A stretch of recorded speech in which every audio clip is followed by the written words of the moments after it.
Assalamualaikum warahmatullahi wabarakatuh.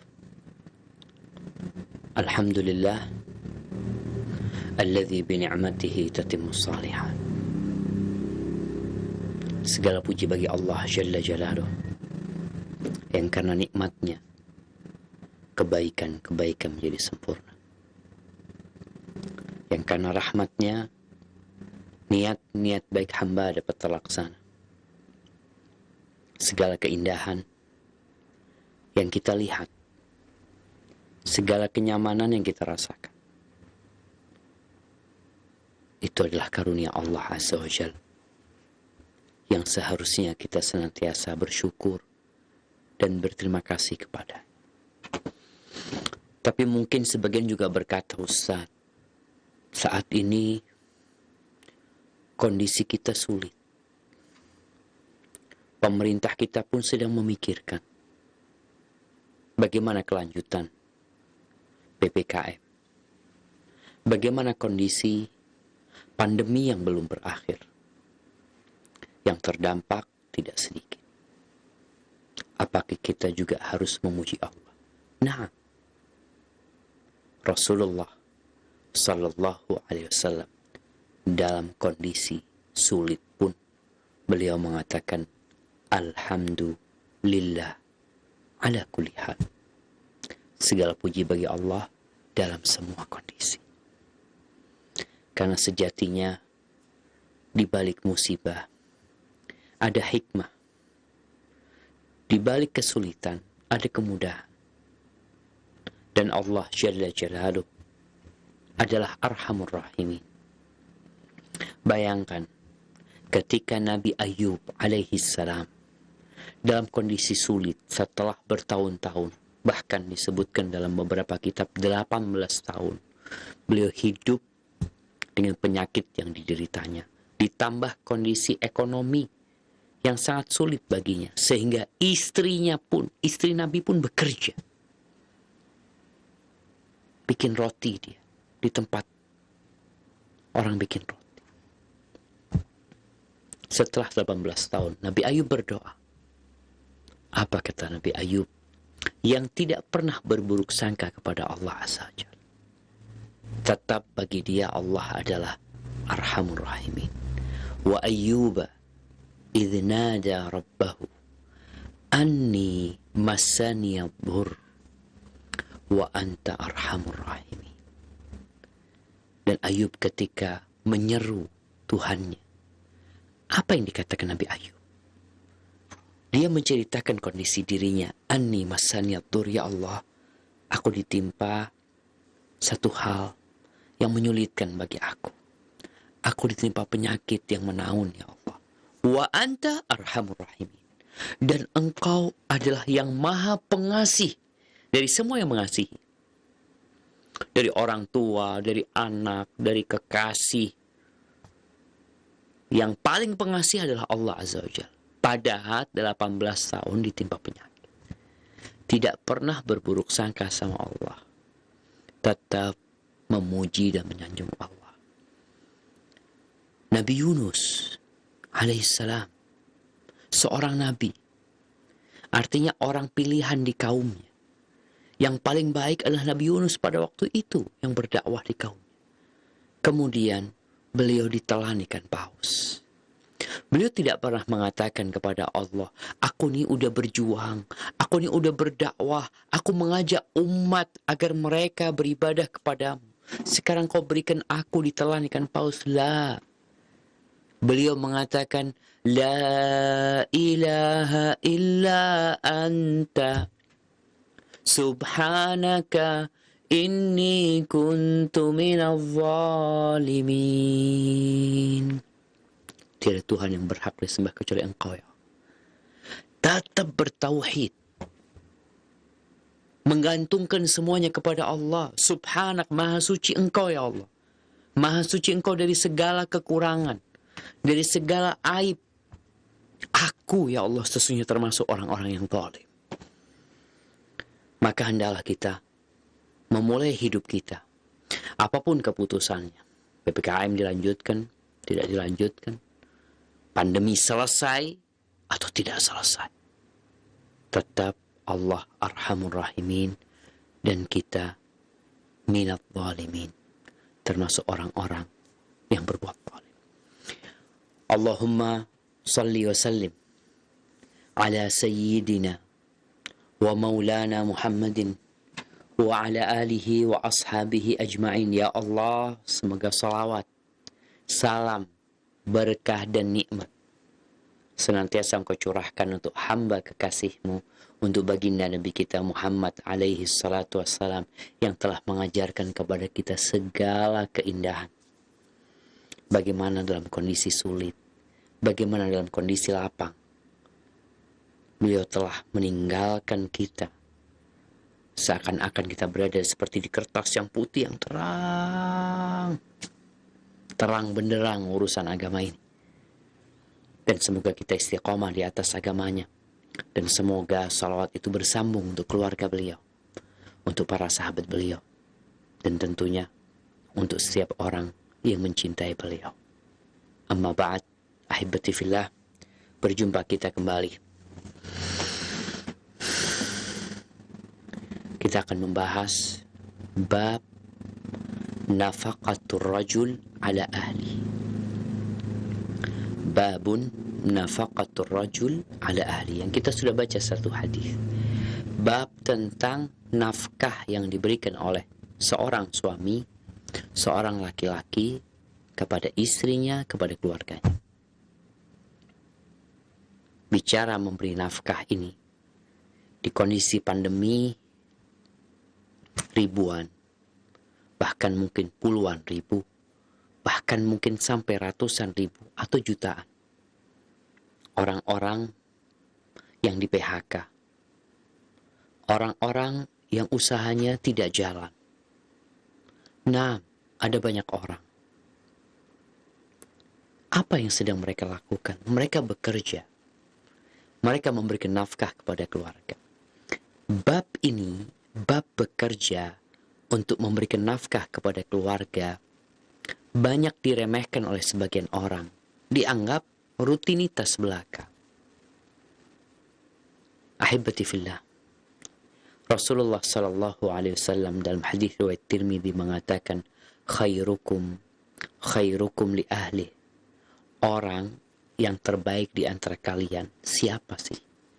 Adalah yang paling baik sama keluarganya. Wa ana khairukum li ahli. Dan aku adalah orang yang terbaik kepada keluargaku. Jadi standar orang baik itu, lihat bagaimana dia bersikap kepada keluarganya. Bagaimana dia dengan orang tuanya, bagaimana dia dengan anak-anaknya, bagaimana dia ke samping sama istrinya. Kalau mau tahu orang baik di sana, bukan ketika di atas mimbar, bukan tatkala berbicara di depan kamera. Banyak topeng yang dipakai manusia. Dia ingin sanjungan, dia ingin citranya terlihat, naik, semakin tinggi. Tapi orang yang terbaik, lihat bagaimana dia sama keluarganya. Di hadis lainnya Rasulullah SAW mengatakan, akmalul mu'minina imanan, ahsanuhum khuluqan. Orang mukmin yang paling sempurna imannya adalah yang paling baik akhlaknya. Ketika beliau membicarakan hal ini, bahwa standar baiknya iman seseorang itu terlihat dari perilaku dia. Iman itu sesuatu yang tertanam di dalam hati, yang diucapkan dengan lisan, yang dibuktikan dengan raga. Yang di dalam hati kita nggak tahu.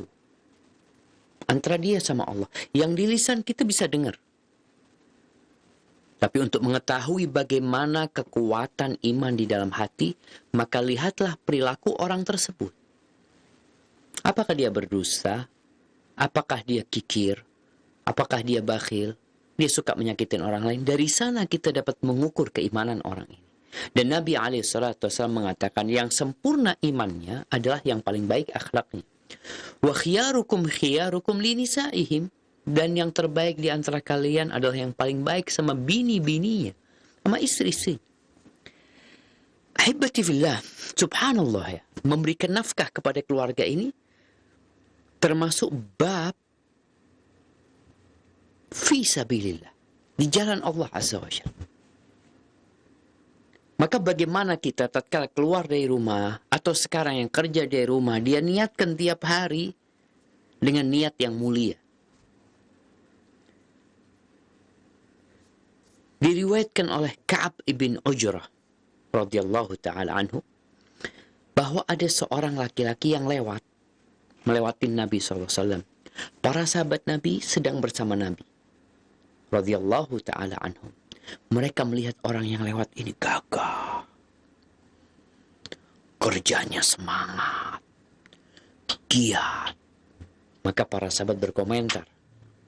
Mereka mengatakan, ya Rasulullah, lau kana hadha fi sabilillah.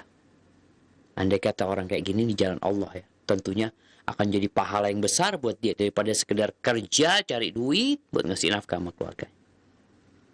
Faqala Rasulullah sallallahu alaihi wasallam, in kana kharaja yas'a ala waladihi sigharan fahuwa fi sabilillah. Andai kata nih orang keluar dari rumahnya, dia berusaha, dia berupaya, bekerja untuk memberikan nafkah kepada anak-anaknya yang masih kecil, fahuwa fi sabilillah. Maka dia terhitung di jalan Allah. Di jalan Allah. Kalau bicara jihad fi sabilillah, orang juga di jalan Allah. Fi sabilillah. Wa in kana kharaja yas'a ala abawaini syaikhaini kabirain fahuwa fi sabilillah. Kalau dia bekerja, berupaya untuk memberikan nafkah kepada kedua orang tuanya yang sudah tua renta, fahuwa fi sabilillah. Dia juga di jalan Allah loh. Jangan diremehkan tuh orang yang bekerja. Wa in kana kharaja yas'a ala nafsihi yu'iffuha fahuwa fi sabilillah. Tapi kalau dia bekerja, dia sekedar untuk memenuhi atau memenuhi kebutuhan dirinya. Memenuhi kebutuhan dirinya. Daripada dia ngerepotin orang, dia nggak kepingin jadi benalu di masyarakat, dia nggak ingin jadi pengangguran, dia nggak ingin ngamen, minta-minta sama orang. Lah, dia bekerja untuk memenuhi kebutuhan hidupnya. Agar dia terhormat. Agar dia tidak sampai melakukan yang haram apalagi. Fahuwa fi sabilillah.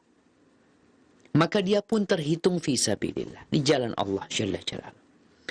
Yang terakhir Nabi mengatakan, wa in kana kharaja yas'a riya'an wa mufakharatan. Tapi kalau dia keluar, bekerja, bersungguh-sungguh, mencari rizki. Tujuannya apa? Riya'an wa mufakharatan. Dalam rangka untuk pamer. Agar dilihat orang. Dalam rangka untuk berbangga-banggaan. Fahuwa fi sabili syaitan. Yang kayak gini nih, di jalannya syaitan dia. Maka jangan sampai keringat kita yang keluar. Waktu yang kita luangkan. Ternyata fi sabili syaitan. Jadi kadang-kadang tuh orang sama kerjanya di kantor, sama keluar rumah jam 7, ngantor jam 8, pulang bareng, bahkan naik busway atau naik kereta bareng dia. Yang satu fi sabilillah, yang satu fi sabilis syaitan. Apa yang membedakan? Niatnya. Ahibati fillah. Salah seorang ulama mengatakan, man ahabba an yalhaq bi darajatil abrar wa yatashabbah bil akhyar. Barang siapa yang ingin kedudukannya sebanding dengan al-abrar, orang-orang yang baik, yang kata Allah, innal abrara lafi na'im, mereka berada di surga, dan ingin meniru al-akhyar, orang-orang yang soleh, falyanwi fi kulli yawmin tatluhu fi syams. Hendaklah setiap hari dia berniat.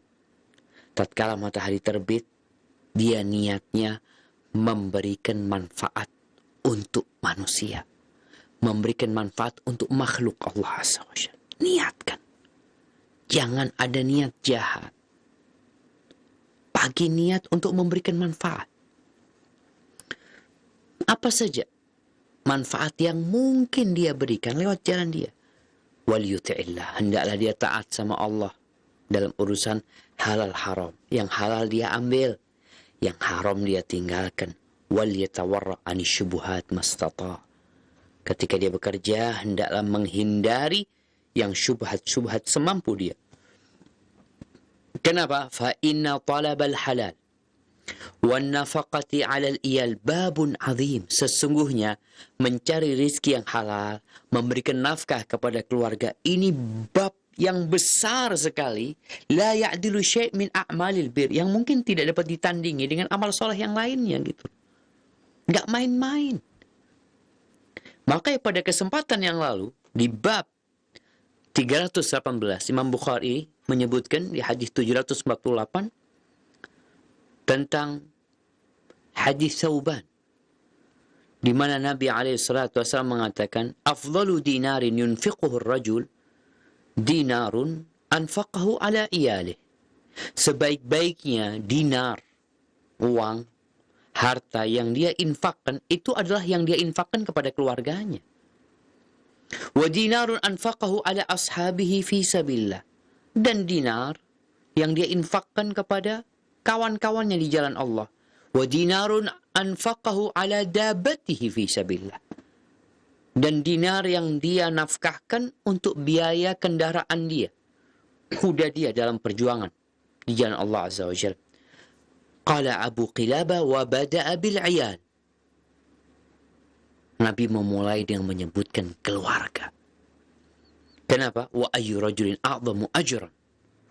Kau tahu orang mana yang paling besar pahalanya dari seorang yunfiq ala iyalin sigar hatta yughniyahum Allah Azza wa Jalla. Dia memberikan nafkah kepada anak-anak yang kecil sampai mereka bisa mencukupi diri mereka sendiri. Kemudian di hadis selanjutnya, hadis 749, Imam Bukhari mengatakan, haddatsana Hajjaj qala haddatsana Syu'bah qala akhbarani Adi bin Thabit qala sami'tu Abdullah bin Yazid yuhaddithu an Abi Mas'ud al-Badri an an-nabi sallallahu alaihi wasallam qala man anfaqa nafaqatan ala ahlihi wa huwa yahtasibuha kanat lahu sadaqah. Kata Nabi alaihi salatu wasallam, barang siapa yang memberikan sebuah nafkah kepada keluarganya. Bayangin, kepada keluarganya dia memberikan nafkah. Wa huwa yahtasibuha, dengan syarat ada niat. Dia berharap pahala dari Allah Azza wa Jalla. Kanat lahu sadaqah. Itu tuh jadi sedekah.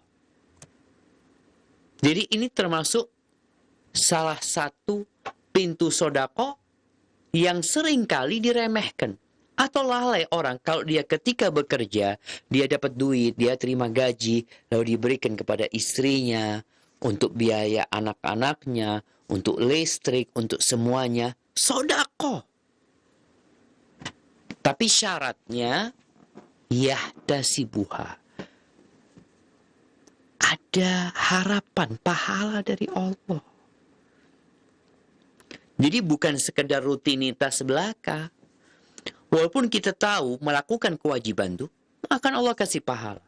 Tapi tatkala engkau niatkan, akan double pahala yang engkau akan dapatkan. Engkau akan dapat pahala sedekah. Mungkin engkau nggak pernah taruh duit di masjid karena memang duitnya hanya cukup buat keluargamu. Mungkin engkau nggak pernah ikut nyumbang, donasi. Mungkin engkau nggak pernah kurban karena memang duitnya Ustaz hanya cukup buat keluarga. Itu jadi sedekah buat engkau. Tapi syaratnya yahtasibuha, ihtisab. Jadi ihtisab ini harus ada dalam diri seorang muslim, yaitu berharap pahala dari Allah. Ingat di bulan Ramadan kita sering dengar hadis, man shoma ramadhana imanan wa ihtisaban. Barang siapa yang berpuasa di bulan Ramadan karena beriman dan berharap pahala. Jadi bukan karena ikut-ikutan, bukan karena ingin sehat, bukan karena rutinitas, bukan karena perasaan gak enak sama orang tua, gak enak sama anak-anak, gak enak sama keluarga, tapi benar-benar imanan, dia beriman kepada Allah, Sang Pencipta. La ilaha illallah, tiada yang berhak disembah kecuali Dia. Wahtisaban, dan dia berharap pahala. Dia ingin dapat pahala. Baru tuh diampuni dosa-dosa dia yang lalu. oleh Allah Azza wa Jalla. Begitu pula yang bangun malam, yang sholat taraweh, yang sholat tahajud di bulan Ramadan. Banyak orang melakukan ibadah itu karena rutinitas, karena ikut-ikutan, karena enak, rame, zen. Siapa yang dapat pahala? Man qama Ramadhana imanan wahtisaban. Barang siapa yang sholat di malam Ramadan karena beriman kepada Allah, yakin ini perintah Allah, dan dia berharap lagi pahala dari Allah, ada harapan, fahuwa fi sabilillah, maka tuh orang di jalan Allah. Maka berusaha untuk senantiasa menjadi muslim yang punya niat baik, selalu niat baik. Setiap pagi niatnya bukan nyakitin orang. Niatnya jangan berpikir mau nipu orang. Niatnya bagaimana mendapatkan uang sebanyak-banyaknya. Lah, niatnya aku niat besok pagi akan berusaha memberikan manfaat buat orang, buat ciptaan Allah. Makanya kadang-kala tuh seorang mukmin yang punya niat baik, dia ngeliat ada batu di jalanan yang akan berbahaya buat orang yang lewat, dia singkirkan. Nggak ada pikiran dia untuk memberikan mudarat kepada orang. Dia ingin memberikan manfaat buat orang. Jadi, hendaklah ada niat berharap pahala. Kemudian di hadis selanjutnya, Nabi SAW mengatakan, Imam Bukhari mengatakan, haddatsana Hisham bin Ammar, qala حدثنا الوليد قال حدثنا أبو رافع إسماعيل بن رافع قال حدثنا محمد بن المنكدر عن جابر قال قال رجل يا رسول الله عندي دينار قال أنفقه على نفسي قال عندي آخر قال أنفقه على خادمك أو قال على ولدك قال عندي آخر قال ضعه في سبيل الله وهو أخصها. Naam, di sini Al-Imam Bukhari mengatakan telah mengajarkan kepada kami Hisham bin Ammar. Dia berkata telah mengajarkan kepada kami Al-Walid. Dia berkata telah mengajarkan kepada kami Abu Rafi Ismail bin Rafi. Dia berkata telah mengajarkan kepada kami Muhammad ibn al-Munkadir. Dia meriwayatkan dari Jabir bin Abdullah bahwa ada seorang laki-laki yang bertanya kepada Nabi SAW, Ya Rasulullah, indi dinar, aku punya 1 dinar. Maka kata Nabi SAW, anfiqhu ala nafsik, ya udah, engkau pakai buat kebutuhanmu. Jadi kita lihat Islam itu bagaimana mengatur manusia ini untuk menjadi orang yang profesional. Orang yang memberikan hak tanpa mendolimi orang lain, tanpa mendolimi dirinya sendiri. Engkau punya 1, ya udah engkau pakai buat engkau, buat kebutuhanmu. Karena jangan sampai ada orang kebutuhannya dia perlu banget, kemudian duit itu dia kasihkan ke orang, akhirnya dia minta-minta sama orang. Jangan. Engkau pakai buat engkau. Qala indi akhar, aku punya yang lainnya. Qala anfiqu ala khatimik, atau qala ala waladik. Ya udah engkau kasihkan kepada pembantu, mau kau kasihkan kepada anakmu, kepada keluargamu.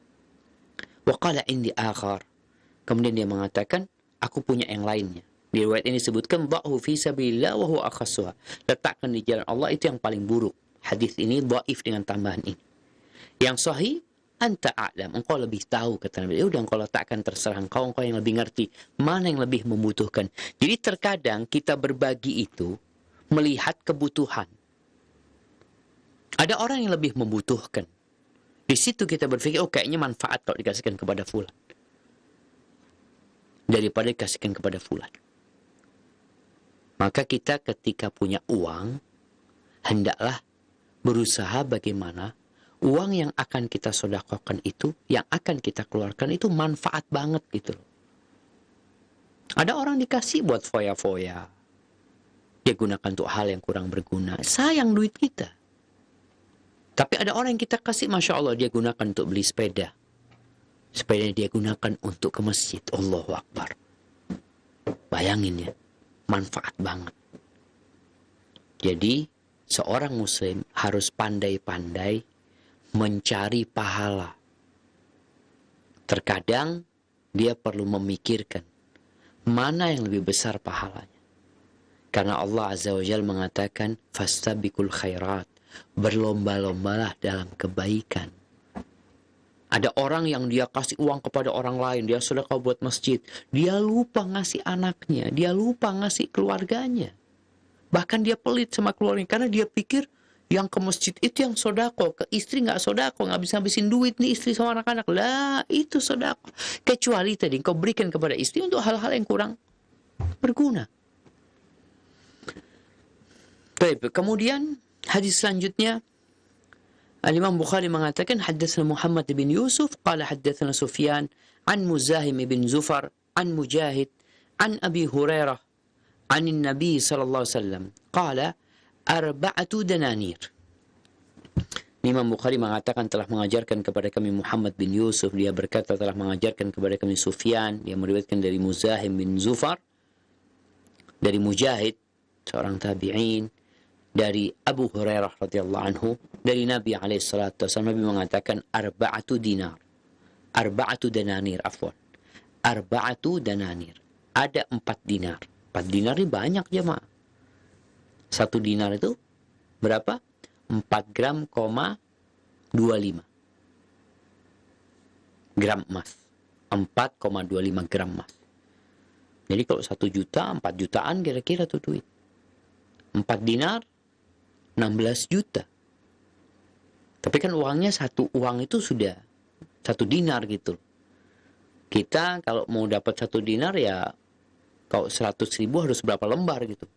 Dulu mah 1 uang koin ya dari emas. Maka beliau mengatakan 4 dinar, dinaran a'taitahu miskinan, wa dinaran a'taitahu fi raqabah, wa dinaran anfaqtahu fi sabilillah, wa dinaran anfaqtahu ala ahlika afdaluha alladhi anfaqtahu ala ahlika. Kata Nabi alaihi salatu wassalam, beliau mengatakan 4 dinar ini, yang satu dinar engkau berikan kepada orang miskin. Kemudian yang kedua, 1 dinar engkau berikan kepada seorang yang hendak membebaskan dirinya dalam usaha membebaskan budak. Yang ketiga, 1 dinar lagi, yang ketiga ini engkau berikan di jalan Allah untuk jihad fisabilillah. Yang keempat, 1 dinar yang engkau berikan kepada keluargamu. Bayangkan ya, 3 dinar keluar, 1 dinar kepada keluarga. Apa kata Nabi SAW? Afdaluha alladhi anfaqtahu ala ahli. Yang paling afdal adalah yang engkau berikan kepada keluargamu. Jadi jamaah subhanallah ya, bagaimana Nabi SAW membuat seorang muslim menjadi muslim yang bertanggung jawab. Para suami, dialah yang punya kewajiban memberikan nafkah kepada istrinya. Maka kita lihat sekarang kadangkala suaminya di rumah, istrinya yang bekerja. Atau dua-duanya bekerja. Anaknya dititipkan ke mbah, ke kakek atau neneknya. Ada yang nggak seimbang dalam kehidupan ini. Kita perlu menjaga keseimbangan dalam kehidupan rumah tangga. Jangan ambisi orang tua mengumpulkan harta menyebabkan anak-anak terlantar atau menyebabkan mereka durhaka sama orang tua mereka karena merepotin orang tua yang seharusnya dia berbuat baik sama orang tuanya. Terus gimana Ustaz? Yang wajib memberikan nafkah itu suami. Subhanallah ya. Ana baca berita hari ini ada seorang wanita yang melahirkan anak 9. Di perutnya itu ada 9 bayi kembar. Allahu Akbar. Ya. Seperti itu perjuangan perempuan. Dia hamil. Dia merasakan lelahnya punggungnya. Dia merasakan sesaknya dada dia. Kemudian dia dikasih kewajiban lagi untuk cari duit, untuk ikut serta memberikan nafkah kepada kehidupan rumah tangganya. Kalau dia mau bantu, itu beda. Mau bantu, tafadhol. Tapi ketahuilah, yang bertanggung jawab memberikan nafkah kepada keluarga itu suami. Keluarnya suami, bekerjanya suami, bernilai jihad fisabilillah. maka diwajibkan dia memberikan nafkah kepada keluarganya. Ya tentunya semua sesuai dengan kemampuan dia, sesuai dengan keluasan rezekinya, atau tergantung berapa yang dia dapat. Allah Azza wa Jal mengatakan ar-rijal, para laki-laki, qawwamuna 'alan nisa. Mereka adalah pemimpin buat para wanita. Bima faddalallahu ba'dahum 'ala ba'din wa bima anfaqu min amwalihim. Allah berikan kepemimpinan kepada laki-laki karena memang Allah kasih kelebihan kepada laki-laki. Yang nggak perlu kita berbicara panjang lebar tentang kelebihan laki-laki atas wanita. Secara fisik, secara mental, secara akal, ya orang-orang non-muslim pun bisa mengkaji hal itu. Allah kasih kelebihan. Wa bima anfaqu min amwalihim. Yang kedua, karena mereka memberikan nafkah. Ini berita yang mengandung perintah. Engkau kalau mau jadi laki-laki, engkau yang bekerja, engkau yang kasih nafkah. Tapi terkadang, ya kalau kondisi ekonomi, kadangkala istrinya lebih pintar dari mencari duit dalam beberapa kondisi. Tapi secara umum, yang wajib memberikan nafkah adalah laki-laki. Maka Nabi menyebutkan bahwasanya yang engkau berikan kepada keluargamu itu yang lebih mulia. Maka jangan sampai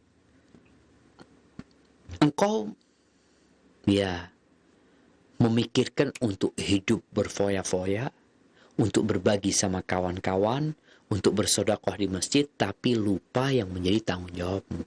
Siapa yang akan ngasih nafkah kepada anak-anak, kepada binimu? Siapa kalau bukan engkau sebagai suaminya? Kemudian di bab 319, Al-Imam Bukhari mengatakan ini bab untuk lebih mendalam lagi dalam masalah nafkah yang harus diberikan kepada keluarga. Babun yu'jaru fi kulli syai'in hatta luqmata yarfa'uha ila fimra'ati. Bab di mana seorang itu akan dikasih pahala dalam semua yang dia keluarkan, sampai sesuap makanan yang dia angkat ke mulut istrinya. Bayangin ya, suami ngasih makanan ke istrinya. Ini gambaran yang begitu romantis. Yang biasanya hal itu terjadi ya karena sedang ada hasrat sama istrinya, sedang gembira, sedang dalam kondisi liburan atau apa, sampai makanan yang diangkat sama suami ke mulutnya istri. Jadi suap-suapan tuh, ya kalau melihat hadis ini seakan-akan sesuatu yang dianjurkan. Makan berdua, diambilkan, diberikan kepada istrinya. Itu tuh dapat pahala tuh suami. Jangan itu ya, suami mendatangi istrinya. Ngumpulin istrinya. Itu dapat pahala.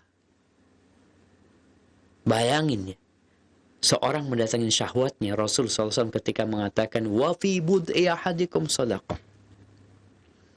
Sampai kalian itu menyalurkan hasrat kalian kepada bini kalian, kepada keluarga kalian, sedekah. Para sahabat tanya, ya Rasulullah, ayati ahaduna syahwatahu wa yakunu lahu fiha ajr? Ya Rasulullah, seseorang di antara kita, dia sedang menyalurkan syahwatnya, itu dapat pahala.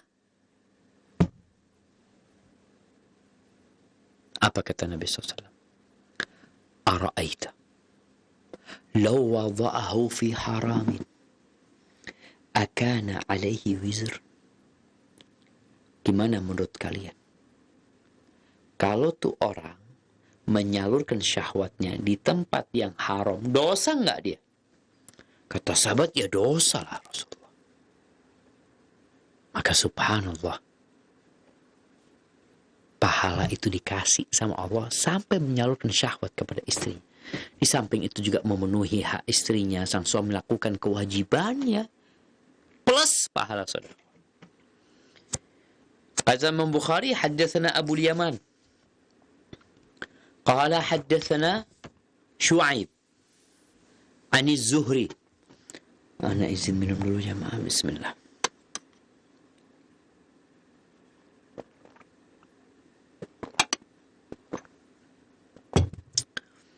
Alhamdulillah.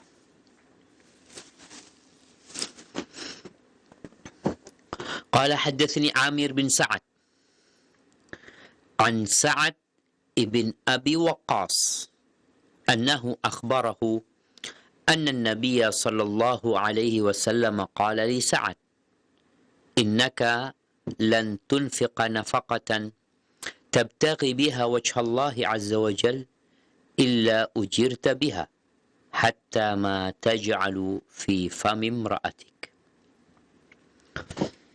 Ini ceritanya Amir bin Sa'ad, kayaknya putranya Sa'ad bin Abi Waqqas, bahwasanya Sa'ad bin Abi Waqqas ya, ini salah seorang sahabat Nabi yang termasuk sahabat yang kaya raya. Yang dahulu bangsa Arab itu sebelum datangnya Islam kadangkala melihat kepada wanita itu dengan pandangan yang rendah. Bahkan ketika mati sang suami, perempuan itu bisa diwarisin sama anaknya. Kalau anaknya cocok, dia kawinin. Na'udzubillah min dzalik. Itu jahiliyah. Ketika datang Islam, diangkat derajat wanita. Kita tahu bagaimana masalah cerai. Suami punya hak 2 kali menceraikan istrinya yang bisa rujuk. Yang ketiga kali, nggak ada rujuk. Udah bukan istrimu lagi. Dan kalau kau ingin menikahi dia, istrimu harus nikah lagi sama orang lain. Agar tidak dipermainkan wanita. Terus wanita pun dalam Islam boleh menggugat cerai kalau ada alasan yang syar'i. Sa'ad bin Abi Waqqas ini pernah dia ketika penaklukan kota Mekah kalau nggak salah, sakit saat ini, parah sakitnya, kritis kondisinya. Nabi datang membesuk dia. Waktu itu anaknya Sa'ad cuma 1 perempuan. Maka Sa'ad berpikir untuk mewakafkan hartanya, mewasiatkan hartanya semua. Nabi mengatakan tidak. Dia mengatakan, gimana kalau 2/3-nya Rasulullah? Kan cuma 1 anaknya. Kata Nabi SAW, nggak boleh 2/3-nya. Gimana kalau setengahnya? Enggak. Kalau gitu gimana kalau 1/3-nya yang diwasiatkan? Maka Nabi SAW mengatakan Ats-Tsuluts Wath-Tsulutsu katsir. Ya boleh 1/3. Dan 1/3 itu banyak. Banyak 1/3 itu. Lalu Nabi SAW mengatakan kepada Sa'ad, Innaka antadhara warasataka aghniya khairun laka min antadharahum alatan yatakaffafuna an-nas. Engkau meninggalkan ahli warismu dalam kondisi cukup, dikasih harta warisan itu lebih baik daripada engkau mati meninggalkan ahli waris yang akhirnya menyusahkan orang lain. Mereka menjadi benalu di masyarakat, mereka minta-minta kepada orang. Maka di hadis ini Nabi SAW mengatakan kepada Sa'ad, engkau yang Sa'ad, tidaklah engkau memberikan nafkah kepada istrimu yang engkau memberikan nafkah yang wajiblah. Tabtaghi biha wajh Allah. Dan ketika engkau melakukan itu, engkau berharap wajah Allah. Tadi, ihtisaban. Jadi bukan sekedar rutinitas, tapi ada niat. Di sini para ulama menyebutkan anna ajral wajib yazdadu bin niyah, bahwa amalan yang wajib dikerjakan itu akan bertambah pahalanya dengan niat. Ketika kau niatkan berharap wajah Allah Azza wa Jal, illa ujirta biha, melainkan engkau akan dapat balasan, dapat pahala dari apa yang kau kerjakan. Hatta ma taj'al fi fami imra'atik, sampai yang engkau letakkan di mulut istrimu. Bayangkan, yang engkau letakkan di mulut istrimu itu engkau dapat pahala. Apalagi itu sebuah kewajiban. Ada amalan-amalan yang mubah, jemaah. Bisa jadi ya suami istri sedang makan, sedang senang-senang ya. Dia punya kewajiban memberi nafkah dan dia sudah lakukan itu. Tapi ada perkara-perkara tambahan yang mubah yang mungkin dikerjakan Kalau diniatkan, itu dapat pahala. Al-Imam Nawawi rahimahullahu ta'ala, beliau mengatakan, dari hadis yang baru saja kita baca, wa yatadhamman dzak anna al-insan, kata beliau, idza fa'ala syai'an asluhu 'ala al-ibaha, apabila seorang manusia melakukan satu perbuatan yang hukum asalnya mubah, wa qasada bihi wajh Allah Ta'ala. Kalau tadi kan wajib yang memberikan nafkah, tapi ada hal-hal mubah. Namun ketika dia melakukan itu, dia meniatkan untuk mencari pahala dari Allah Azza wa Jalla, yuthabu alaihi. Maka dia akan dapat pahala atas apa yang dia kerjakan. Padahal itu mubah gitu. Kalau kita lihat teman-teman yang main bola umpamanya, main bulu tangkis, ya mubah-mubah aja. Kadang-kala pagi jalan ya, dia jalan kaki dalam rangka untuk sehat umpamanya. Ada yang lari, ada yang berenang, ada perkara-perkara yang boleh dilakukan sama orang itu. Tapi ada perkara-perkara yang memang dianjurkan. Yang mubah ini, kata beliau, yusabu alaih, dia akan dapat pahala dengan niat. Wa dzalika kal akli bi niyyati taqawi ala taatillah.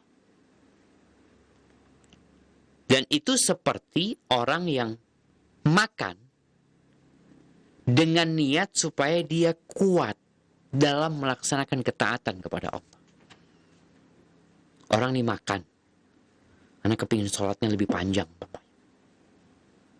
anak mau makan lah yang banyak supaya apa? Anak kepingin ngaji nanti baca Quran 2 juz. Anak minum jamu lah, anak minum kopi supaya nggak ngantuk. Soalnya anak mau sholat malam umpamanya. Jadi diniatkan untuk mendapatkan pahala dari Allah Azza wa Jalla, maka dia akan dapat pahala. Wan naum lil istiraha liyaquma ila al ibadah nasyita. Dan seperti orang yang tidur untuk istirahat, dia capek, dia mau tidur, anak mau tidur siang, anak capek gitu ya. Anak mau tidur, atau habis isya dia mau tidur. Tujuan dia, niatnya dia, agar dia dapat bangun di malam hari, sehingga dia lebih semangat lagi, lebih giat lagi beribadah. Kemudian, walistimta' bizaujatihi. Dan dia bersenang-senang sama istrinya, atau sama budaknya, liyakuffa nafsahu, wa basarahu, wa nahwahu ma'anil haram. Dalam rangka dia menjaga jiwanya, menjaga matanya dari melakukan yang haram, waliyaqdiya haqqaha, dan dalam rangka untuk memenuhi hak istrinya, waliyahsula waladan salihan, ditambah lagi niatnya ingin dapat anak yang soleh, maka dia akan dapat pahala yang berlipat-lipat nantinya dengan niat itu jemaah. Maka tolong kalau kita mengerjakan sesuatu yang mubah, niatnya itu yang soleh.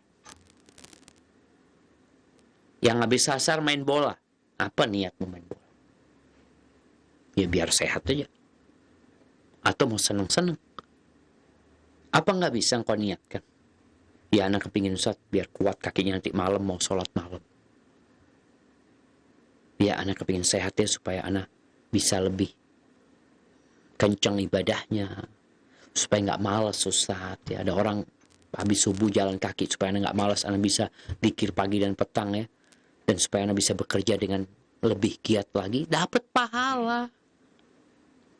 Apa nggak bisa kita menjadikan semua kegiatan kita yang mubah pun bernilai pahala, bernilai ibadah? Bukankah kita berikrar mengatakan, inna salati wa nusuki wa mahyaya wa mamati lillahi rabbil alamin. Sesungguhnya salatku, sesungguhnya sesembelihanku, sesungguhnya hidup dan matiku lillahi rabbil alamin, untuk Allah Azza wa Jalla, Rabb semesta alam. Baik, kemudian bab selanjutnya yaitu babun ad-du'a idza baqiya thuluthul lail. Bab tentang berdoa ketika tersisa sepertiga malam. Jadi malam itu kalau kita lihat dibagi 3. Kalau malamnya umpamanya jam 6, matahari terbenam jam 6, terus fajar terbitnya jam 5. Berarti kita lihat tuh, 6 tambah 5, berapa? 11. Dibagi 3, 11. Bagi 3, 9. 6. Yang 2 jam dibagi 3.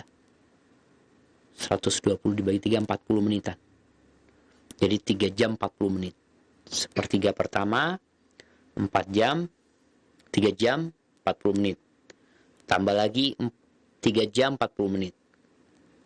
Berapa jadinya? 6, 7 jam 20 menit. Ya berarti mulainya itu jam 1. Ya, jam 1.20. Itu sepertiga malam akhir. Sampai subuh. Ini waktu berdoa. Itu waktu tahajud. Dan kalau kita lihat penghuni surga itu, apa kata Allah? Kanu qalilan minal laili ma yahja'un. Ya Allah ya. Mereka orang-orang yang sedikit tidur malamnya. Tapi kok bisa sehat sih mereka Ustaz ya? Kalau kita baca sejarah, baca perjalanan hidup Nabi SAW, kalau tidurnya kayaknya kurang mereka Ustaz. Makannya pun kadang-kala apa adanya. Tapi mereka kok kuat, sedangkan kita menurut kesehatan tidur harus 8 jam, makanan harus yang bergizi ini tuh supaya fit tubuhnya. Tapi mereka dulu perang makan 1 butir kurma. 1 butir kurma yang dimakan 1 hari. Malam, sholat malam mereka.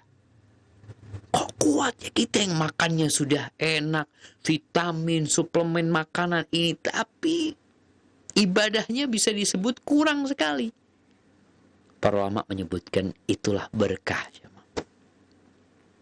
Mereka diberkahin hidupnya, makan dikit, manfaat. Kita makan banyak jadi penyakit. Dan sebenarnya kebutuhan perut kita ini terbatas. Kebutuhan tubuh kita ini ya ada batasnya gitu. Kalau lebih ya akan menyebabkan kita malas sebenarnya, bukan tambah kuat. Makanya Nabi SAW mengatakan bihasabi ibni Adam luqaimat yuqimna biha sulba. Cukup kalau mau makan tuh beberapa suap yang membuat punggungmu jadi tegak. Sekarang kursinya pakai senderan ya. Jadi makan dikit pun masih bisa tegak sebenarnya gitu. Karena ada yang nahan. Tapi yang perlu dilakukan makan yang membuat punggung kita tegak, nggak perlu kita bersandar. Maka mereka berkah. Mereka bisa bangun malam. Di waktu sahur mereka istighfar. Kita tidurnya banyak. Sakit-sakitan. Karena hilangnya berkah. Baik. Berkaitan dengan doa di sepertiga malam akhir ini, sebenarnya hadis tentang hal ini banyak sekali jemaah. Salah satunya yang disebutkan di sini, qala haddatsana Ismail, qala haddatsani Malik, an Ibn Shihab, an Abi Abdullah Al-Aghar, an Abi Hurairah radhiyallahu anhu, anna Rasulullah sallallahu alaihi wasallam qala, yanzilu Rabbuna تبارك وتعالى في كل ليلة إلى السماء الدنيا حين يبقى ثلث الليل الآخر فيقول من يدعوني فأستجيب له من يسألني فأعطيه من يستغفرني فأغفر له. Kata Imam Bukhari telah mengajarkan kepada kami Ismail, dia berkata telah mengajarkan kepada kami Malik dari Ibnu Shihab, Imam Malik ya, meriwayatkan dari Ibnu Shihab, dari Abu Abdullah Al-Aghar, dari Abu Hurairah radhiyallahu anhu, bahwasanya Rasulullah sallallahu alaihi wasallam bersabda, yanzilu Rabbuna tabaraka wa ta'ala, Tuhan kita tuh turun di setiap malam ke langit dunia ketika hina yabqa thuluthul lailil akhir, ketika tersisa sepertiga malam terakhir. Fayaqulu, Lalu Allah mengatakan, man yad'uni, siapa yang ingin berdoa kepadaku, fa astajiba lahu, maka niscaya aku akan menjawab doa dia, mengijabahkan permintaan dia. Man yas'aluni fa'utiyah, siapa yang mau minta sama aku kasih apa yang dia pinta. Allahu Akbar ya. Allah itu janji, dan nggak pernah Allah itu ingkar janji. Asalkan syarat dan ketentuan kita penuhi. Man yastaghfiruni fa'aghfir lahu, siapa yang mau minta ampun sama aku ampuni. Itu setiap malam, di sepertiga malam akhir. Hadis ini hadis tentang sifat. Allah turun ke langit dunia. Dan hadisnya mutawatir. Banyak sekali. Loh Ustaz, masa Allah turun Ustaz? Laisa kamitslihi syai' wa huwa as-sami'ul basir. Allah itu tidak menyerupai makhluknya, tidak menyerupai apapun. Tapi Allah itu maha mendengar dan maha melihat. Allah mendengar kita berbicara, Allah mendengar. Kita pun mendengar orang berbicara. Tapi tentunya berbeda bagaimana Allah mendengar dan bagaimana kita mendengar. Maka yang serahkan kepada Allah Azza wa Jalla. Ahibati fillah, berkaitan dengan hal ini, kita harus beriman dengan sifat-sifat Allah yang Allah sendiri sebutkan di dalam Al-Quran, yang Nabi sendiri jelaskan di dalam sunnah Nabi SAW dengan bahasa Arab yang dapat dipahami oleh para sahabat. Maknanya, maksudnya, kita menetapkan hal itu tanpa kita menyerupakan Allah. Bagaimana turunnya Allah? Kita nggak tahu Allah itu seperti apa zatnya Allah. Maka kita nggak boleh tanya bagaimana, kita beriman. Nanti kita akan melihat Allah insya Allah. Tanpa kita memisalkan, seperti ini, seperti nggak boleh. Dan kita juga nggak boleh menafikan. Oh enggak, Allah nggak turun. Allah nggak mendengar. Lu gimana? Allah sebutkan dia mendengar, dia melihat, dia berbicara. Al-Quran ini firman Allah Azza wa Jalla. Lalu engkau katakan tidak. Dan ini adalah disebutkan dalam Fathul Bari, wa hadza qaulu jumhuris salaf. Inilah pendapat jumhur salaf. Wa naqalahu al-Baihaqi wa ghairuhu min al-a'immah al-arba'ah. Dan juga Imam Baihaqi menukil dari imam yang 4 bahwa kita menetapkan sifat Allah Azza wa Jalla tanpa menyerupakan Allah, ya, tanpa menafikannya. Dan juga Sufyan ats-Tsauri, Sufyan bin Uyainah, Hammad bin Zaid, Hammad bin Dinar, Al-Auza'i, Al-Laits, sebagaimana diisyaratkan oleh Al-Hafidz Ibnu Hajar dalam kitabnya Fathul Bari. Walaupun ada sebagian orang yang menakwilkan, ada yang enggak, Allah enggak turun, yang turun itu rahmatnya Allah. Rahmatnya Allah turun tiap saat, tiap waktu. Tapi di sini Allah sebutkan Allah yang turun. Siapa yang mengatakan? Siapa yang mau berdoa? Allah yang mengatakan hal itu. Yang mau minta, siapa yang mengatakan? Rahmatnya Allah, Allah yang mengatakan hal itu. Man yassar, siapa yang mau minta ampun, aku akan ampuni. Siapa yang mengatakan? Allah Azza wa Jalla. Ahibati fillah, qadima alaina Syarik ibn Abdullah. Telah datang kepada kami Syarik bin Abdullah sejak 50 tahun yang lalu.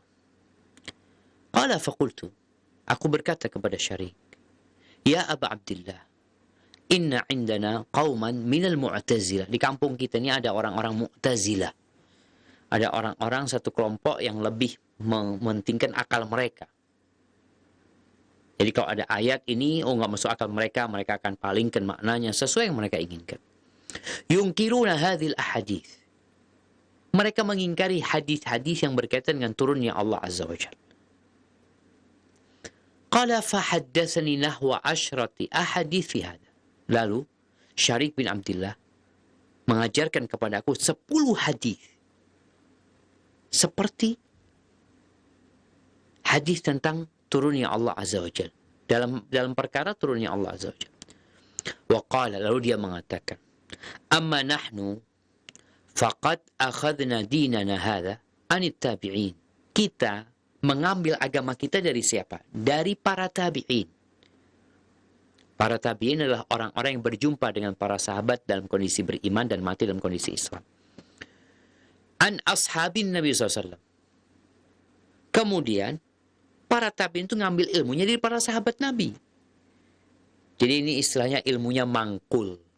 Ada ilmunya itu bersanad. Kita ngambil ilmu ini bukan menurut akal kita, tapi kita ambil dari para tabi'in, kemudian tabi'in ngambil dari para sahabat. Itu yang kita yakini.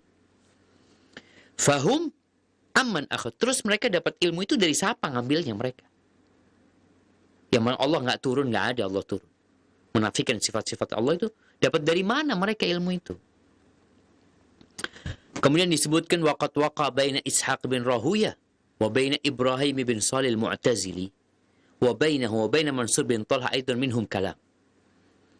Ada. Jadi masa tabi'ut itu sudah ada pertikaian dalam masalah ini. Antara Ishaq, Ibrahim bin Salih al-Mu'tazili, antara dia dengan antara Mansur bin Talha aidan ada diskusi antara mereka. Ba'duhu inda Abdullah bin Tahir Ibn Abdillah al-Mu'tazili. Sebagian itu terjadi di hadapan Abdullah bin Tahir al-Mu'tazili. Wa ba'du inda Abi Tahir bin Abdillah. Sebagiannya terjadi diskusi ini di zaman bapaknya, Tahir bin Abdillah. Qala Ishaq ibn Rahuyah. Abdullah bin Tahir ini pada waktu itu gubernur, penguasa pada waktu itu dia. Kata Ishaq bin Rahuyah, jama'ani wa hadzal mubtadi'. Pernah aku dikumpulkan bersama ahli bid'ah ini. Tukang bid'ah ini siapa? Ibrahim bin Saleh. Dari kalangan Mu'tazilah. Berada di majelisnya Amir Abdullah bin Tahir. Lalu sang Amir, sang gubernur tanya sama aku. An akhbarin nuzul. Tentang hadis-hadis yang berkaitan dengan turunnya Allah Azza wa Jalla. Fasarattuha. Lalu oleh Ishaq bin Rahuyah dia sebutkan haddatsana fulan an Nabi SAW seperti ini hadis. Dia sebutkan hadis-hadisnya. Faqala Ibrahim yang dari kelompok Mu'tazilah ini, apa kata dia? Kafartu bi rabbin yanzilu min sama'in ila sama. Aku kafir, kata dia.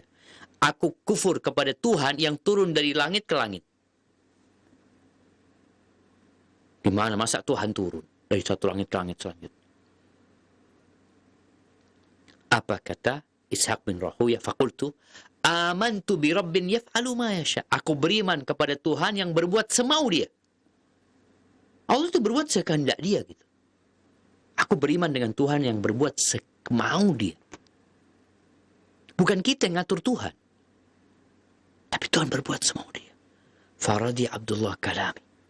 Ini gubernurnya yang pemikirannya Mu'tazilah itu akhirnya nerima omongannya Ishaq bin Rahuyah dan mengingkari ucapannya Abdullah al-Mu'tazili. Nah, Ibrahim bin Salih al-Mu'tazili. Dan ternyata Ishaq bin Rahuyah dapat omongan ini dari siapa? Dari Fudail bin Iyad. Fudail bin Iyad rahimahullah, dia mengatakan, idza qala al-Jahmi, kalau berkata kepada orang pengikut mazhab Jahmiyah, ya, pemikiran Jahmiyah, ana akfur bi rabbin yanzil wa yas'ad, aku kafir kepada Tuhan yang naik turun, maka katakan aku beriman dengan Tuhan yang berbuat sekehendak dia. Ingat, laisa kamitslihi syai'. Allah sebutkan dalam Al-Qur'an kan enggak ada yang menyerupai Allah Azza wa Jalla. Jadi kalau bicara antara kita sama Allah, Allah itu di atas. Kita minta menengadah, minta sama Allah Azza wa Jalla. Jadi kalau antara hamba sama Allah, yang ada bawah sama atas sudah. Amalan kita naik, rahmat Allah turun. Seperti itu. Bagaimana Nabi kita Isra Mi'raj, ya naik ke atas. Kemudian turun beliau. Bumi ini, kalau kita ngelihat di galaksi Bima Sakti itu di mana letaknya sih? Di timur, di barat, di utara, di selatan? Nggak jelas. Nggak. Kalau kita ngelihat matahari, baru kita bisa bilang, oh timur, barat. Tapi ketika di alam semesta sana, jemaah, yang ada hanya bawah dan atas. Dan itulah antara kita sama Allah SWT. Ar-Rahmanu alal arsyis istawa. Allah itu berada di atas arsy-Nya, beristiwa tinggi di sana. Maka berkaitan dengan hadis turunnya Allah Azza wa Jalla, kita percaya dan kita tidak mengatakan bagaimana Allah yang lebih tahu, Allah berkehendak semau Allah Azza wa Jalla. Tugas kita mengimaninya, lalu kita berdoa. minta sama Allah Azza wa Jal ketika sepertiga malam. Oh Ustaz, sepertiga malam akhir ini berbeda-beda dari satu negara ke negara lain. Udah. Dari dulu ketika Nabi menyampaikan itu kepada para sahabatnya nggak banyak tanya macam-macam, yang mereka lakukan beriman dengannya. Kemudian mereka berdoa, memohon kepada Allah di sepertiga malam akhir. Hadza wallahu a'lam bissawab. Itu yang dapat kita kaji pada kesempatan kali ini. Semoga Allah memberikan kekuatan kepada kita untuk mengamalkan perintah-perintahnya, menjauhi larangannya, dan untuk hidup di atas sunnah Nabi alaihi salatu wassalam. Barakallahu fiik. Anda kembalikan ke teman-teman di Rojak Pusat. Jazakumullah khair. Wa jazakumullahu khairan, kami sampaikan kepada Ustaz Dr. Syafiq bin Riza Basalamah MA hafizahullah ta'ala yang telah memberikan nasihat kepada kita dari pembahasan kitab Al-Adabul Mufrad karya Al-Imam Al-Bukhari rahimahullahu ta'ala. Saudaraku seiman dan seakidah, kami undang Anda untuk sesi tanya jawab. Anda dapat berpartisipasi dengan mengirimkan pertanyaan Anda melalui pesan singkat. Di nomor kita akan coba angkat pertanyaan pertama dari Ibu Evi di Purwakarta. Ustadz, saya seorang ibu dari seorang anak dan single parent, Ustadz. Dari usia 10 bulan, bapaknya anak atau suami saya merantau mencari nafkah. Namun hanya beberapa bulan saja mengirim nafkah, setelah itu tidak mengirim nafkah kembali, Ustadz. Sampai anak ini besar dan tamat sekolah. Pertanyaannya, Ustadz, apakah nafkah dari seorang ibu itu juga termasuk sodakoh? Mohon penjelasannya, Ustaz. Masya Allah. Barakallahu fiik. Ya ahibati fillah. Nih, ada suami-suami yang kurang bertanggung jawab ya. Dia kadang-kadang merantau. Mungkin dia di sana di tempat perantauan berjumpa dengan wanita lain. Kemudian dia menikah di sana. Silahkan, kalau bicara seorang laki-laki, diperbolehkan menikah lebih dari satu.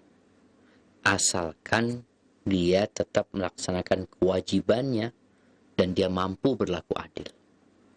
Kalau ternyata engkau menikah lagi, lalu tidak memberikan nafkah la pada istri wala pada anak, maka engkau telah berbuat dosa dengan pernikahanmu.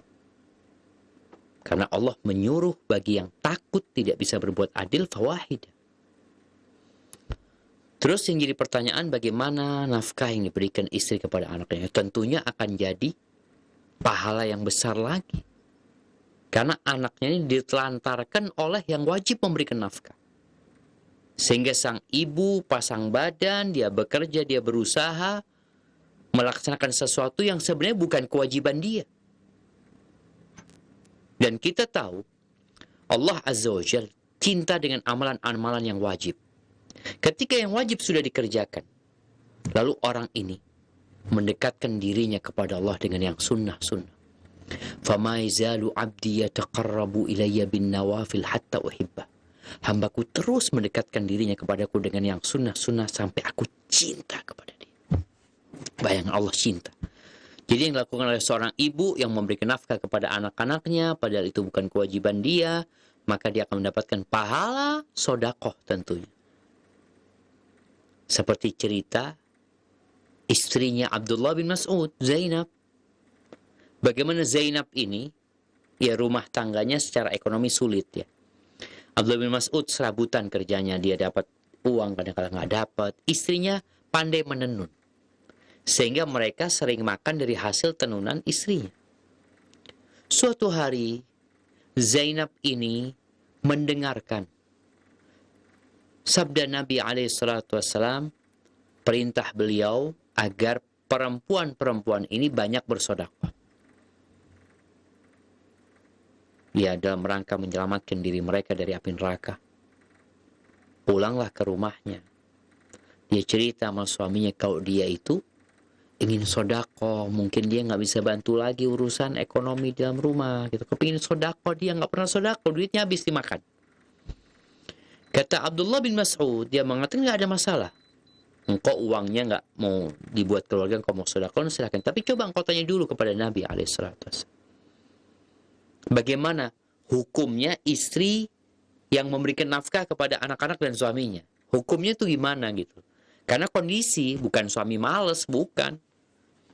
Apalagi kalau suami tadi dikatakan boleh dia meninggalkan kewajibannya. Maka Nabi SAW mengatakan bahwa yang engkau berikan kepada keluargamu itu sodakoh gitu loh. Jadi jangan akhirnya berpikiran aku nggak pernah sodakoh. Tinggal bagaimana niatnya tadi. Meniatkan ketika memberi kepada keluarga berharap pahala dari Allah SWT. Engkau pun sebagai seorang ibu yang mempunyai suami yang kurang bertanggung jawab, sehingga apa yang kau berikan kepada keluargamu insya Allah dapat pahala sodakoh. Barakallahu fiik. Jazakallahu khairan Ustadz atas penjelasannya, dan berikutnya kita akan coba angkat penanya melalui line telepon. Kami persilahkan. Iya. Assalamualaikum. Waalaikumsalam warahmatullahi wabarakatuh. Dari siapa, di mana Bapak? Dari Bapak Amri di Medan, Pak. Baik, silakan Pak.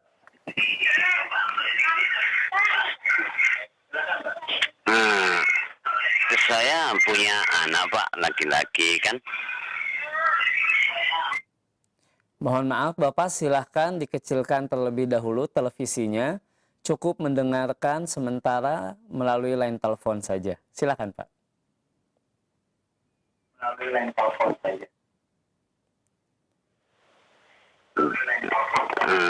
Saya kan punya anak laki-laki, Pak, bukan anak dari istri saya.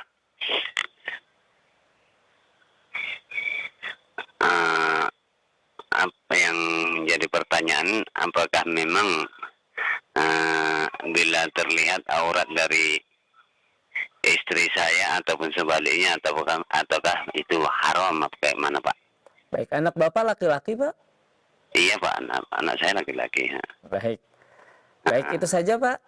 Iya, mungkin hanya daripada itu, Pak. Assalamualaikum warahmatullahi wabarakatuh. Waalaikumsalam warahmatullahi wabarakatuh. Tafadhol Ustaz.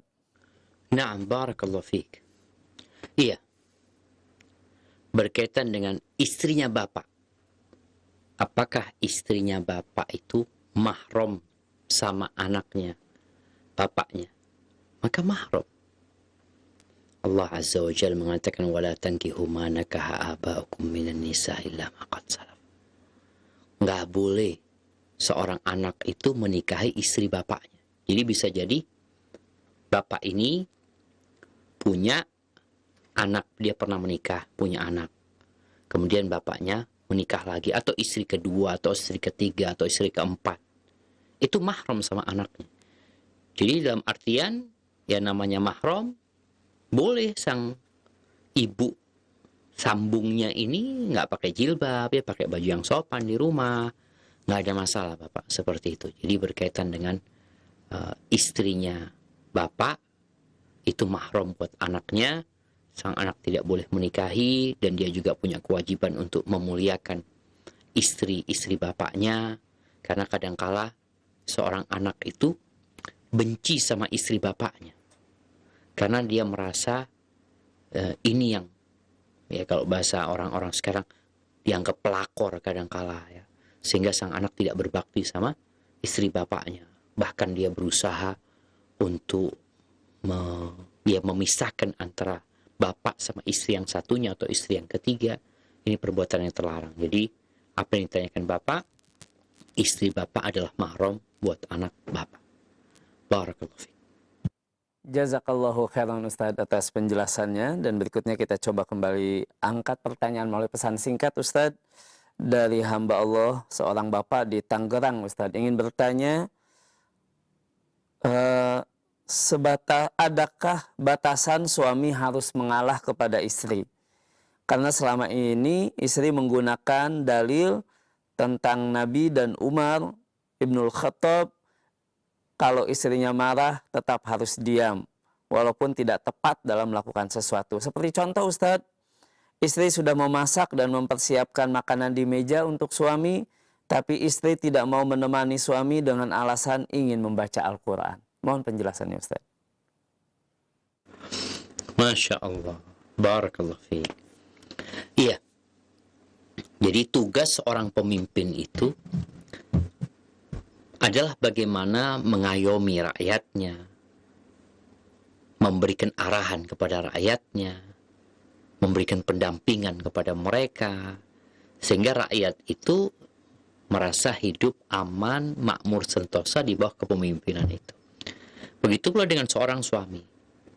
Dia punya kewajiban bagaimana istrinya diayomi, diajarin, dikasih pencerahan. Kalau yang dilakukan istri itu hal-hal yang mubah, maka nggak ada masalah suami kalau bicara mengalah. Tapi ada perkara yang nggak bisa ditoleransi ketika dia melanggar aturan Allah SWT, maka suami harus tegas. Kemudian ada perkara-perkara dalam rumah itu yang sebenarnya pendidikan buat anak. Jadi ada istri yang nggak pernah nyambut suaminya, umpamanya. Terus sibuk di dapur ini. Ada suami yang sabar menghadapi itu. Tapi ini ditakutkan bermasalah kepada pendidikan anak. Sehingga anak nanti kalau nikah nggak akan memuliakan suaminya. Oke kalau dia dapat suami yang sabar kayak bapaknya. Kalau suami yang nggak sabar, kesian anaknya akan ribut terus sama suaminya. Maka para ibu hendaklah berusaha untuk memuliakan suaminya dalam rangka mendidik anak-anaknya tatkala mereka menikah, mereka dapat melakukan apa yang mereka lihat dalam kehidupan rumah tangga orang tuanya. Kalau dikatakan tadi, nih istri Ustaz nyiapin makanan, ditinggal suami. Ya ini termasuk kurang etis. Mungkin sang istri mengatakan, aku udah nyiapin makanan ini dan itu. Subhanallah, kita lihat bagaimana Rasulullah SAW bersama istri makan bareng. Bukan cuma nemenin ya, makan bersama. Bagaimana cerita Aisyah radhiyallahu taala anha? Kuntu ashrab, aku minum, kata Aisyah. Dalam kondisi haid. Setelah minum, aku berikan gelasku kepada Nabi SAW. Nabi minum dari tempat Aisyah minum. Kemudian wa ata'arraqul araq. Dan aku menggigit daging. Berarti kan mereka lagi makan bersama nih. Menggigit daging. Kemudian dia berikan kepada Nabi SAW. Dan Nabi menggigit dari tempat Aisyah menggigit. Jadi mereka kalau makan itu ditemenin, didampingi. Tamu pun, jangan bicara suami istri, tamu. Termasuk sunnah itu menemanin tamu untuk makan. Ditemenin tamunya makan. Duduk bersama dia. Dan makan bersama dia. Bagaimana ceritanya sahabat yang Nabi SAW mengatakan, man yudhaifu dhaif, yang sudah kita bahas ya, siapa yang mau menjamu tamuku. Kemudian Abu Talha mengatakan, ana. Apakah Abu Talha memberikan makanan kepada tamu lalu ditinggal tamunya makan sendiri? Enggak, ditemenin. Apalagi suami istri. Jadi hendaklah kalau bicara sabar ya nggak ada masalah, engkau mau ngalah nggak ada masalah. Tapi kadang-kala istri perlu diajarin juga adab dan etika. Menghormatin suami itu seperti apa. Suamimu itu pemimpin. Kalau bicara mau baca Quran nggak wajib. Sekarang antara engkau menemani suamimu, menghormati suamimu yang merupakan surga dan neraka mau dengan membaca Al-Quran. Dan kalau bicara baca Quran, banyak waktu lain yang bisa dilakukan. Makan berapa menit sih? Sekarang makan di warteg katanya 20 menit cukup. Di rumah pun mungkin kurang dari itu bisa makan. Maka mungkin sang suami kalau mendapati istri seperti itu, ya dikasih tahu istrinya. Sampaikan, insya Allah ntar lagi setelah makan kau ngaji. Bahkan kalau bisa ngaji bareng tadarus sama suaminya. Ada cerita seorang suami yang istrinya nyiapin makan terus ditinggal. Istrinya mungkin ada perlu nonton TV atau apa. Sang suami ngomong, ayolah duduk sini. Aku itu bukan kucing, kata dia.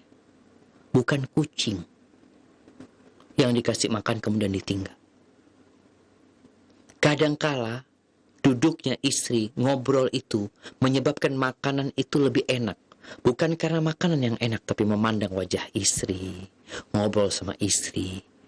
Jadi lebih nyaman lagi. Jadi Nabi itu romantis, makan bareng Nabi SAW. Kadang-kala bareng sahabatnya, kadang-kala bareng sama istrinya. Ya tergantung kondisi. Hadza wallahu a'lam bissawab.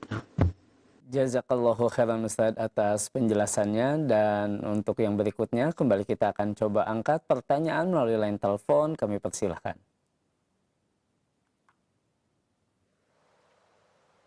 Iya, silakan. Assalamualaikum Ustaz. Waalaikumsalam warahmatullahi wabarakatuh. Dari siapa di mana Bapak? dari Rofik Ustadz di Bima, Nusa Tenggara Barat. Masya Allah. Silakan Bapak. Ada pertanyaan Ustadz, apakah saudara Susuan boleh bersafar dengan istri kita? Maksudnya saudara Susuan istri kita boleh bersafar dengan istri kita Ustadz? Sebagai seorang suami, boleh kita izinkan dia untuk bersafar dengan saudara Susuannya? Demikian Ustadz. Jazakallah khair. Wa jazakallahu khairan. Tafadhol Ustaz. Masya Allah, barakallahu fiik. Ya, kalau bicara mahram, maka Allah Azza wa Jalla mengatakan wa akhawatukum minar radha'ah. Dan saudari-saudara kalian dari susuan itu mahram. Dan Nabi SAW mengatakan yahrumu minan nasab ma yahrumu minar radha'ah ma yahrum minan nasab. Jadi hukum susuan itu sama dengan nasab seperti kakak beradik secara mahramnya. Sehingga bicara hadis Nabi SAW, la tusafirul mar'atu illa ma'adhi mahram. Perempuan nggak boleh safar kecuali dengan mahramnya. Maka boleh dia safar dengan saudara susunya. Itu sebagai mahram dia. Silahkan berangkat. Tapi ingat harus pasti ya tentang susuannya ini. Memang benar saudara susunya ya. Kemudian susuannya juga sesuai dengan kata Nabi SAW. Susuan itu sebelum umur 2 tahun ya. Ketika masa umur 2 tahun itu, kemudian 5 kali susuan. Jadi kalau benar dipastikan dia saudara susunya, maka mahram sama dia nggak boleh nikah. Hukum mahram berlaku buat dia. Sebagaimana Allah sudah tetapkan di surat An-Nisa insyaallah ayat 23 tentang mahram itu tersebut. Jadi antum nggak perlu khawatir ketika istri antum berangkat sama saudara susunya, karena dia berangkat dengan mahramnya yang diperbolehkan dalam agama. Hadza wallahu a'lam bissawab. Jazakallahu khairan Ustaz atas penjelasannya. Dan berikutnya kembali pertanyaan melalui pesan singkat Ustaz dari hamba Allah di Kuningan di Jawa Barat Ustaz.